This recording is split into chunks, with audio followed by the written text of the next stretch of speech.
Good morning students. कैसे हो आप सब? उम्मीद करता हूं आप सब अच्छे होंगे और काम अच्छे से कर रहे होंगे। सुनो बेटा, नेक्स्ट टॉपिक है जो नेक्स्ट टॉपिक अपना रहेगा स्पीड। हम आपको पता है जैसे कि हम मोशन वाला टॉपिक है जो वो अपना स्टार्ट कर चुके हैं। मोशन में हमने अभी तक क्या क्या पढ़ा मैं वो एक बार रिव्यू कर देता हूं। मोशन में हमने सबसे पहले पढ़ा था लेक्चर फर्स्ट में कि टाइप ऑफ मोशन, मोशन कितने टाइप का होता है। वहां पे हमने 5-6 टाइप के मोशन किए थे। फर्दर उसके बाद 2 टाइप के मोशन और किए थे, यूनिफॉर्म और नॉन यूनिफॉर्म। यूनिफॉर्म कब होता है और नॉन यूनिफॉर्म कब होता है वो हम कर चुके हैं विद एग्जांपल्स। उसके बाद फिर हमने फिजिकल क्वांटिटीज का टाइप पढ़ा था। फिजिकल क्वांटिटीज 2 टाइप के होते हैं on the basis of magnitude and direction, scalar and vectors. We have done with example the definition of these 2 terms. After that कुछ ग्राफ्स हमने ड्रॉ किए थे पोजीशन और टाइम के साथ। वो ग्राफ आपने देखे होंगे, जैसे मूविंग कार का स्टार्टिंग फ्रॉम द रेस्ट, वो ग्राफ हमने बनाया था। उसके बाद बेटा अब हम जो नेक्स्ट टॉपिक पे पहुंच रहे हैं, नेक्स्ट टॉपिक पे पहुंचेंगे वो है अपना स्पीड। जो हमने पाथ लेंथ वगैरह है उनके साथ डिफरेंस किया था हमने। डिफरेंस 3 डिफरेंस करवाए थे मैंने वहां पे आपके, यूनिफॉर्म, नॉन यूनिफॉर्म, स्पीड, क्या नाम है, डिस्टेंस और डिस्प्लेसमेंट। इनमें डिफरेंस आप पढ़ के आ रहे हैं। मैं उम्मीद करता हूं आपने पढ़ा होगा लास्ट वाले लेक्चर सारे। अगर लास्ट वाले लेक्चर्स पढ़ो बेटा, फिर आज वाला लेक्चर अटेंड करना। और आज वाला लेक्चर वेरी इंपॉर्टेंट है आगे वाले लेक्चर्स के लिए, तो ध्यान करके आप हर एक लेक्चर को बिल्कुल ध्यान से समझें, कोई भी लेक्चर मिस ना करें। अगर बाई चांस किसी का मिस हो भी जाता है तो ये मत समझो आप कि मतलब भाई अब आज का मिस हो गया तो वो करना नहीं है। आप मेरी कोई भी पुरानी यूट्यूब की जो भी वीडियो है वो उठाओगे तो सारी वीडियोस आपकी वहां पे मिलेंगी मेरे यूट्यूब चैनल के ऊपर, फिजिक्स क्लासेस के ऊपर। ठीक है, इसके बाद अब देखो बेटा आगे बढ़ते हैं हम। स्पीड। स्पीड क्या होता है? बिल्कुल सिंपल है, बहुत सारे बच्चों को आपको पता भी है, 9th क्लास में हम पढ़ के भी आए हुए हैं। स्पीड को आप कैसे डिफाइन करोगे? स्पीड को डिफाइन करने के लिए देखो मैं बिल्कुल सिंपल सा एक फॉर्मूला लिखता हूं और आप वहां से इसकी डेफिनेशन दे सकते हो। Total path length. Path length क्या होती है? टोटल पाथ लेंथ की मतलब ऑब्जेक्ट है जो वो किन्हीं भी पॉइंट से होता हुआ जब इनिशियल और फाइनल तक पहुंचता है तो इनिशियल और फाइनल की नेट जो डिस्टेंस होती है वो क्या होती है? Path length. Total path length to the total time taken. Total path length to the total time taken, इसको हम क्या बोलते हैं? स्पीड। तो स्पीड के डेफिनेशन क्या लिखोगे? It is the ratio of total path length to the total time taken. मैं लिख भी देता हूं, आप नोट कर लो। It is the ratio of total path length to the total time taken. It is the ratio of total path length to the total time taken. Total time taken, ये हो जाएगी भाई स्पीड। स्पीड की बिल्कुल simple सी definition है, it is the ratio of total path length to the total time taken. अच्छा, अब बात कर लो इसकी यूनिट की, क्योंकि आप यहीं पे निपटाओ इसको, क्योंकि अपने पास फॉर्मूला सामने लिखा हुआ है। यूनिट, अगर एसआई यूनिट की बात करें हम, एसआई यूनिट में पाथ लेंथ को किस में मेजर करते हैं? डिस्टेंस को मीटर में। मीटर डिवाइड बाय टाइम है सेकंड, तो क्या बन गई? मीटर पर सेकंड। अगर सीजीएस की बात करें तो सीजीएस में क्या बन जाएगा? सेंटीमीटर पर सेकंड। तो ये बात ध्यान रखेंगे, यूनिट क्या बन जाएगी स्पीड की? मीटर पर सेकंड और सेंटीमीटर पर सेकंड। ठीक बात है भाई, अब ये तो हो गई। इसके बाद अब टाइप ऑफ स्पीड। स्पीड के टाइप होते हैं किसके बेस पे? ऑब्जेक्ट की पोजीशन के बेस पे। स्पीड के टाइप्स होते हैं on the basis of position of object. अब देखो वो टाइप ऑफ स्पीड क्या है और कैसे आप उनको डिफाइन करोगे, ये नोट कर लिया बेटा, समझो इसको। Type of speed.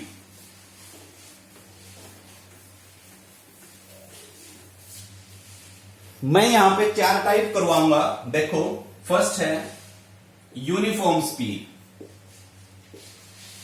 इस वर्ड से आपको मैं पहले ही लेक्चर में इंट्रोड्यूस करवा चुका हूं। What do you mean by uniform? Uniform का मतलब एक जैसा, same, constant. When any object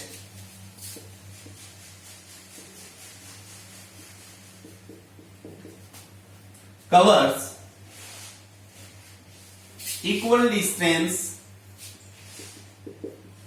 in equal interval of time,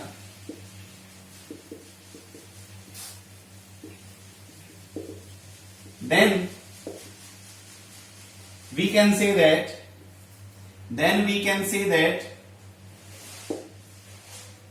this object moving with uniform speed, moving with uniform speed, उसको हम क्या कहेंगे? ऑब्जेक्ट किस में मूव कर रही है? यूनिफॉर्म स्पीड में। ये बात क्लियर हो गई? ओके। अब इसका एग्जांपल भाई अगर आपसे पूछे कि जी कोई एग्जांपल बता दो हमें, एग्जांपल बिल्कुल सिंपल से हैं, जैसे एनी कार और बाइक मूविंग विद 60 मीटर पर सेकेंड, 60 किलोमीटर पर आवर लिख लो भाई, 60 kilometre per hour for 2 minutes. तो उन 2 मिनट में वो क्या थी? यूनिफॉर्मली चल रही थी, यूनिफॉर्म स्पीड में थी। ठीक है, ऐसे एग्जांपल आप कई सारे दे सकते हो, आप अपने जनरल डे लाइफ में देखते भी हो। दूसरा भाई, अब कई बार ये पूछ लिया जाता है कि क्या अर्थ यूनिफॉर्म स्पीड में है? बताओ भाई, अर्थ यूनिफॉर्म स्पीड में है या नहीं? इसका आंसर दोगे बेटा आप? अर्थ यूनिफॉर्म स्पीड में है, आंसर देंगे आप? आपको देना ये आंसर, यस और नो। ओके, सेकंड देखो, non uniform speed. Non uniform speed बताओ शाबाश, क्या चेंज हो जाएगा? इस डेफिनेशन और इस डेफिनेशन में डिफरेंस क्रिएट करके बताओ शाबाश, क्या हो जाएगा? Non uniform speed. Very good. देखो क्या हो जाएगा? Very good. When any object covers equal distance, यहां पे क्या लिखेंगे? इक्वल नहीं लिखेंगे, इस वर्ड को चेंज कर दोगे बस। इस डेफिनेशन में क्या लिखोगे बताओ शाबाश? When any object covers unequal distance in equal interval of time. Unequal distance in an equal interval of time. When any object covers unequal लिखेंगे यहां पे, unequal distance in equal interval of time, an equal interval of time, then the object is said to be in a non-uniform। अब non-uniform के example मैं बता देता हूं। Example जैसे a car start from rest and goes to 60 kilometre per hour. A car start from rest and goes to 60 kilometre per hour. तो 60 kilometre per our तक जाने में जितना वो मतलब स्पीड चेंज करती है बेटा, तो वो क्या होगी? वेरिएबल स्पीड या नॉन यूनिफॉर्म। इसका दूसरा नाम क्या होता है? वेरिएबल स्पीड भी बोल सकते हो या फिर नॉन यूनिफॉर्म स्पीड। क्लियर होगी? 2 डेफिनेशन और 2 टाइप। नेक्स्ट देखिए third type of speed. Third type of speed क्या है?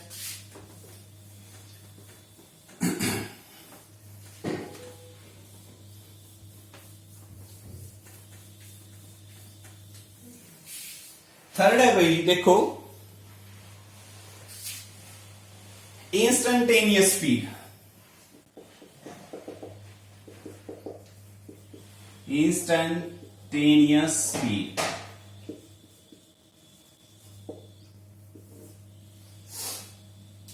इंस्टेंट वर्ड किससे बना है? इंस्टेंट का मतलब क्या होता है? इंस्टेंट का मतलब होता है भाई किसी भी पॉइंट पे, किसी भी क्षण, किसी भी टाइम। इंस्टेंट का मतलब क्या होता है? कोई भी टाइम।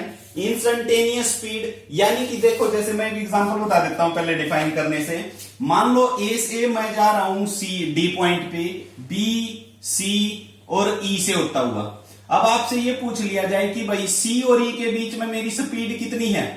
सी और ई के बीच में जो स्पीड होगी मेरी, वो होगी इंस्टेंटेनियस। क्या होगी? इंस्टेंटेनियस मींस कि किसी भी इंटरवल के ड्यूरेशन में हमने पूछा, वो कोई भी छोटा सा इंटरवल है, उस छोटे से इंटरवल का मतलब टाइम ड्यूरेशन, कोई भी छोटा सा ड्यूरेशन है, टाइम इंटरवल है, तो उसको हम क्या कहेंगे? Instantaneous speed. जैसे मैं आपको एक एग्जांपल बताता हूं। मान लो भाई मैं किसी बाइक से जा रहा हूं और अपने जो स्कूल का गेट है, एचडी पब्लिक स्कूल का जो गेट है, वहां पे गेट कीपर खड़ा है। उस गेट कीपर की नजरों में जो ही मैं आया, या मैं यूं लगा लूं कि गेट के सामने से जो ही मैं पास हुआ, तो गेट के सामने मेरी जो स्पीड है वो 20 मीटर पर सेकंड है। कितनी है? 20 मीटर पर सेकंड। तो उस गेट कीपर के लिए इंस्टेंटेनियस उस मोमेंट पे मेरी स्पीड कितनी होगी? 20। हालांकि नेक्स्ट वाले जहां से बसेस एंट्री करती है वहां पे मेरी स्पीड होगी 40 मीटर पर सेकंड। तो इसका मतलब वहां उस इंस्टेंट पे 40 मीटर पर सेकंड और पहले वाले गेट पे कितनी है? 20 मीटर पर सेकंड। बीच में तो क्या हुई? चेंज हुई ना। तो इंस्टेंट का मतलब क्या हुआ कि किसी भी पॉइंट पे, किसी भी एक्शन पे, कोई भी ऑब्जेक्ट की जो स्पीड होती है, ट्रेन पास हो रही है किसी रेलवे स्टेशन से, तो रेलवे स्टेशन के ऊपर at that moment when it is passing through the railway station, then the speed of the train is called instantaneous speed. Clear होगी? जब हमारे सामने से कोई ऑब्जेक्ट जाती है, कितनी स्पीड से जाती है, उस इंस्टेंट को हम क्या बोलते हैं? Instantaneous speed. मैं कह दूं कि कोई बस चली है भाई बस स्टैंड से, बस स्टैंड के बाद 1 घंटे के बाद इसकी स्पीड कितनी होगी, वो कौन बताएगा? ड्राइवर बताएगा कि 1 घंटे के बाद कितनी स्पीड है भाई ये, या हम बस में रहते हुए उसका पता कर सकते हैं 1 घंटे के बाद कितनी स्पीड आ रही है ये इंस्टेंटेनियस स्पीड। क्लियर होगी? अब आप इसको डिफाइन कैसे करोगे? The speed of any object, the speed of any object at any instant. Instant का मैं दूसरा वर्ड क्या लिख देता हूं? At any time, at any instant और at any time during its motion, during its motion period is called instantaneous speed. Speed of any object at any instant or time during its motion period is called its instantaneous speed. Example मैंने काफी सारे बता दिए बेटा। Fourth point, fourth जो type है वो बहुत इंपॉर्टेंट टाइप है और इसी पे न्यूमेरिकल बनता है, वो है बेटा average speed.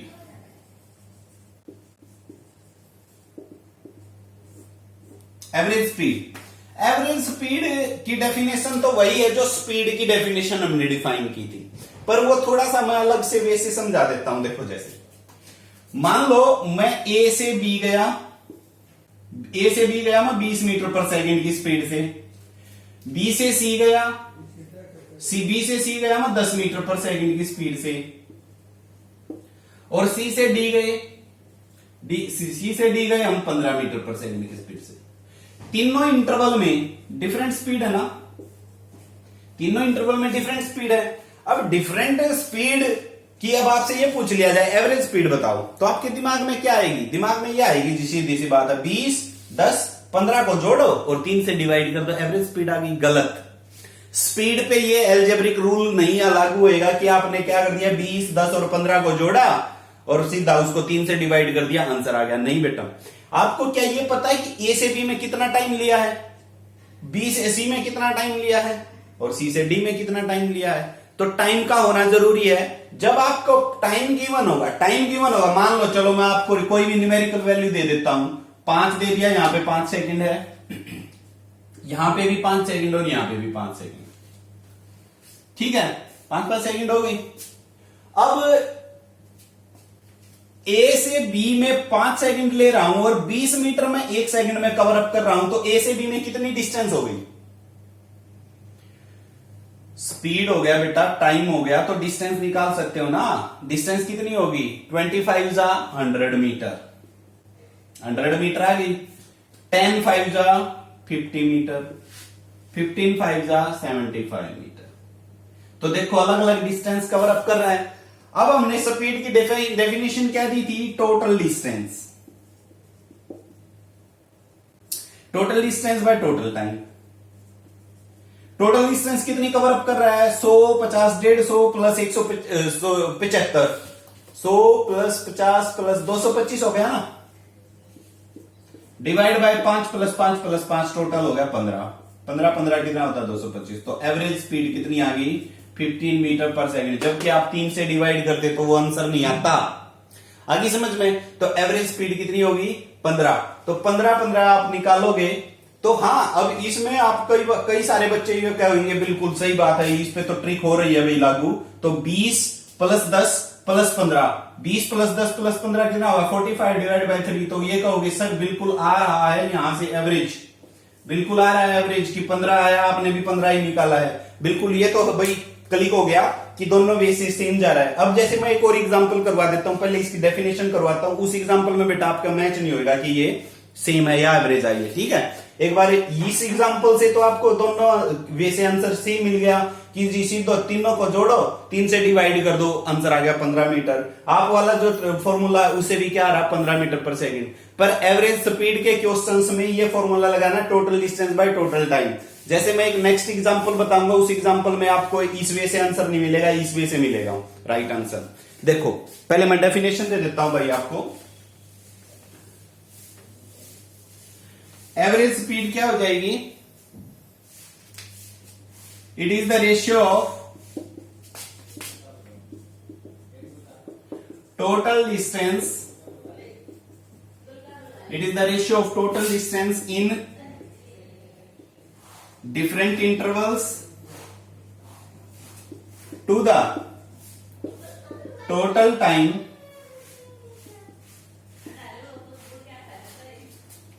in these intervals. In these intervals. तो एवरेज स्पीड के लिए रिलेशन क्या हो जाएगी भाई? एवरेज स्पीड के लिए रिलेशन सेम हो जाएगी, आप लिखो total distance to the total time, या टोटल पाथ लेंथ भी लिख सकते हो बेटा। ठीक है, तो ये तो होगी चारों डेफिनेशंस। अब चारों डेफिनेशंस के बाद मैं एक क्वेश्चन करवा देता हूं जहां पे हम पजल हुए हैं, और वो क्वेश्चन क्या है? देखो लिखो, मैं डेफिनेशन लिखता हूं एक बार और आप करके देखोगे ट्राई। इस वीडियो को पॉज कर देना, मैं डेफिनेशन स्टेटमेंट लिखता हूं, और स्टेटमेंट से पहले बेटा आप इसको सोल्व करके देखना।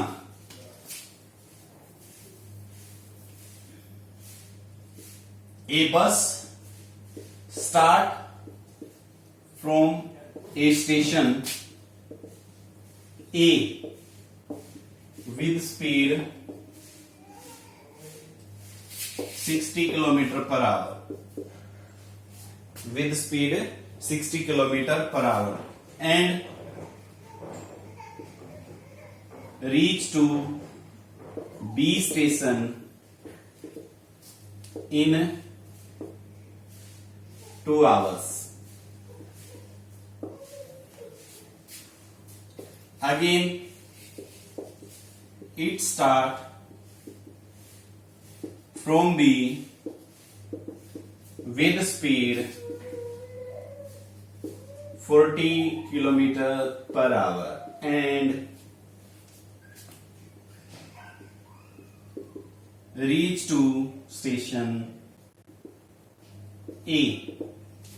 Find the average speed of bus. ये क्वेश्चन गिवन है भाई आपके सामने। राइटिंग बेटा थोड़ी सी समझने की कोशिश करना, मैंने स्पीडली लिखा है टाइम ड्यूरेशन के कम रहते हुए। तो कोई भी अपने पास बस है, वो स्टार्ट होती है ए स्टेशन से, ए स्टेशन से गई बी पे, ये ए है और ये है बी। कितनी स्पीड से गई वो? 60 किलोमीटर पर आवर की स्पीड से, और आई कितने से? 40 किलोमीटर पर आवर की स्पीड से। अब आपको पूछा क्या है? ये पूछा है कि एवरेज स्पीड बताओ। अब अपना पहले वाला क्वेश्चन लगाओ, पहले वाला जो फार्मूला जो आप कह रहे थे 60 प्लस 40 डिवाइड बाय 2 कितना आ गया? 50 आ जाना चाहिए। ये होनी चाहिए अपनी एवरेज स्पीड, पर ये आंसर गलत है। एवरेज स्पीड देखो कैसे निकालोगे। अब मान लो इन दोनों स्टेशन के बीच में जो डिस्टेंस है वो कितनी है? x। कितनी है? x। इसका सॉल्यूशन देखो बेटा, आप पॉज करके आप इसको सोल्व करके देख सकते हो, वीडियो को पॉज कर सकते हो, इसके बाद सोल्व करो, फिर मेरे आंसर से मैच कर लेना आप। तो देखो, अब एवरेज स्पीड अगर आपको निकालनी है तो एवरेज स्पीड के लिए रिलेशन क्या बताया है मैंने? बताओ शाबाश। ये बताया जी total distance divide by total time, यही बताया ना, total distance by total time. तो average speed is equal to total distance. देखो ए से बी गई और बी से ए गई, तो x प्लस एक्स कितनी होगी टोटल डिस्टेंस? एक बार गई और एक बार आई, तो x प्लस एक्स 2x होगी। ठीक है जी, डिवाइड बाय टोटल टाइम लेना है। अब देखो बेटा, टाइम मान लिया t1 प्लस t2। t1 कौन सा टाइम है? जाने का, और t2 कौन सा है? आने का। अब देखो, अब मैं ये 2 घंटे नहीं ले रहा, अभी इन 2 घंटों को जरूरी नहीं है ये गिवन हो भी ना हो, ये गिवन ना हो तो भी अपना क्वेश्चन सोल्व हो जाएगा। देखो कैसे होएगा, 2x हो गया डिवाइड बाय t1 की वैल्यू क्या होगी? t1 टाइम होता है डिस्टेंस बाय स्पीड, टाइम होता है डिस्टेंस बाय स्पीड। अच्छा, गई थी बस कितनी डिस्टेंस कवर अप की? x, और स्पीड कितनी थी? 60 थी ना, ये रही 60। ये हो गया भाई पहला टाइम, प्लस आई भी एक्स है और कितनी स्पीड से, 40 से। आई भी x distance by speed, distance by speed क्या होगा, टाइम, डिस्टेंस बाय स्पीड क्या होगा, टाइम। T1 की जगह ये वैल्यू रख दी, T2 की जगह ये वैल्यू रख दी, ये हो गया 100। ठीक है, ओके। अब इसको सोल्व करना है आपने। 2x डिवाइड बाय एलसीएम कितना ले लूं, 240 बन गया ना। एलसीएम कितना हो गया भाई, 240। एलसीएम हो गया 240। 64 पे कैंसिल हो गया, 4x प्लस ये 6 पे कैंसिल हो गया, 6x इज इक्वल टू, देखो 2x into 240 divide by 10x। 240 ऊपर चला गया, इसकी ये 0 से 0 कैंसिल आउट, x से x कैंसिल आउट, 22 जा 24 जा 2 जा 48 किलोमीटर पर आवर। अब देखो इससे आंसर कितना आया, 50 किलोमीटर पर आवर, और अपना जो लॉजिकल क्वेश्चन है, सॉल्यूशन है, उससे कितना आया, 48 किलोमीटर पर आवर। तो इस क्वेश्चन का जो आंसर होगा वो कितना होगा बेटा, 48 किलोमीटर पर आवर। इस तरीके के क्वेश्चन बेटा आप एनसीईआरटी प्रॉब्लम्स में से कर सकते हो कि किस तरीके से हम क्वेश्चंस को सोल्व करेंगे। ठीक है, इस वीडियो में इतना ही करते हैं। That's all for today, thank you.